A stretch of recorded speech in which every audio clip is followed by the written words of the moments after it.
السلام علیکم، دس از می عائشہ نذیر اور آپ دیکھ رہے ہیں میرا digital YouTube channel. So let's start this video of editorial discussion. Today the topic is pharma industry wars.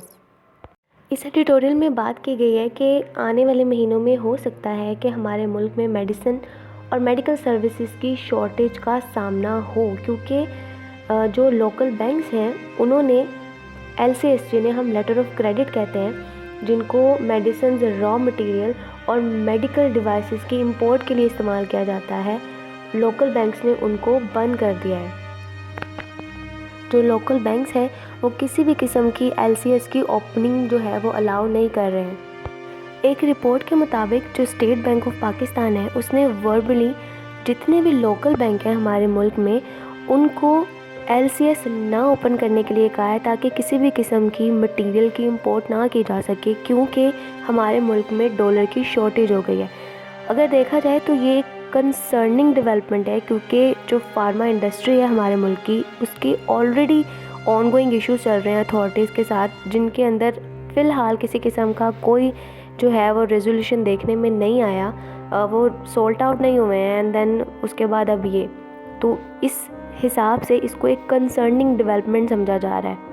کچھ انسائڈرز ہیں فارما انڈسٹری کے، وہ سٹیٹ کرتے ہیں کہ بہت ساری کمپنیز ایسی ہیں جن کے پاس صرف اور صرف 2 مہینے کا را مٹیریل موجود ہے، اور اگر واقعی میں ایسا ہے تو یہ بہت زیادہ پرابلمیٹک سچویشن کریٹ کر سکتی ہے، سیم اسی طرح سے جیسا کہ پیناڈول شارٹیج کے ٹائم پہ ہوا تھا.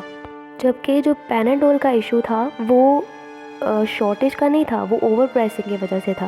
اب اگر دیکھا جائے تو جو انڈسٹری ہے ہمارے ملک کی وہ مزید ڈیفیکلٹ سچویشن کے اندر ہے، کیونکہ پرائسنگ چیپٹر تو آلریڈی کلوز نہیں ہوا ہے، اور اس کے ساتھ ساتھ یہ جو را مٹیریل شارٹیج ہے یہ بھی جو ہے وہ لوم پہ جانا شروع ہو گئی ہے.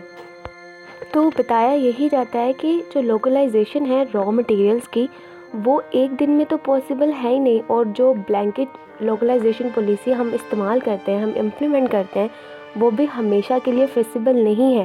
تو ان سارے معاملات کو دیکھتے ہوئے یہ بہت مشکل ہے سمجھنا کہ اسٹیٹ بینک آف پاکستان کے پلانز کیا ہیں، اور وہ کیا کنسیڈر کر رہے ہیں کہ فارماسیوٹیکل انڈسٹری جو ہے پاکستان کی وہ امپورٹ بیسڈ ہے یا کچھ بھی. There is no any idea for about that.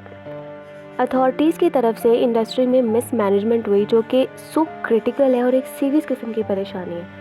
GSK کی کہانی نے ریگولیٹری اتھارٹیز پر کوئی اچھا امیج نہیں ڈالا، بلکہ یہ نہ صرف ملٹی نیشنل کمپنی میں ہم لوگوں کے تعلقات کو خراب کرنے کی ایک وجہ بنی ہے، بلکہ جو فورن انویسٹرز آنے تھے ان فیوچر میں جنہوں نے انویسٹ کرنا تھا ہمارے ساتھ، ان کے سامنے بھی ایک بہت ہی خراب قسم کا جو پورٹرے بنا ہے اس ساری مس مینجمنٹ کی وجہ سے.